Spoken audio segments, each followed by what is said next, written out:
It was A good experience. Actually ഈ terrarium എന്നുള്ളൊരു ഇത് ഫസ്റ്റ് ടൈമാണ് കേൾക്കുന്നത്. So it's A good thing actually. And കുട്ടിക്ക് പെയിൻറ്റിങ് ഇതുണ്ടായിരുന്നു. അപ്പോൾ ആക്ച്വലി ഷീസ് എ പെയിൻറ്റർ. കുട്ടി ഒരു കോമ്പറ്റീഷനിലൊക്കെ പോകാറുള്ളതാണ്. സോ ആൾക്കും ഒരു നല്ല എക്സ്പീരിയൻസ് ആയിരുന്നു. It was A fun. ഞങ്ങൾക്കൊരു ഫാമിലി ആക്ടിവിറ്റി പോലെയായി. അപ്പോൾ ടൈമും സ്പെൻഡ് ചെയ്യാൻ പറ്റി നമ്മുടെ ബിസി ലൈഫിൽ നിന്ന്.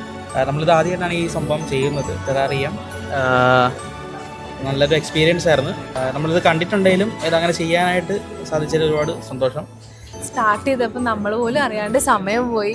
നമ്മൾ വിചാരിച്ച് ഞാൻ ആദ്യമായിട്ടാണ് ഇത് എക്സ്പീരിയൻസ് ചെയ്യുന്നത്. And we were telling it was so good. ഞങ്ങൾ വേറെ ഒന്നും ആലോചിച്ചിട്ടില്ല. ഇനി ടൈമോ കാര്യങ്ങളോ പോണ്ടേ അങ്ങനത്തെ ഒരു കാര്യങ്ങളോ ആലോചന വന്നില്ല. നമ്മൾ കംപ്ലീറ്റ്ലി ഇതിലേക്കായിരുന്നു. And we are so interested and thank you for this. വളരെ നന്നായിരുന്നു. അപ്പോൾ നല്ലൊരു എക്സ്പീരിയൻസ് ആയിരുന്നു വർക്ക്ഷോപ്പ്. ഞങ്ങൾക്ക് ഫണ്ണും കാര്യങ്ങളൊക്കെ ഉണ്ടായിരുന്നു.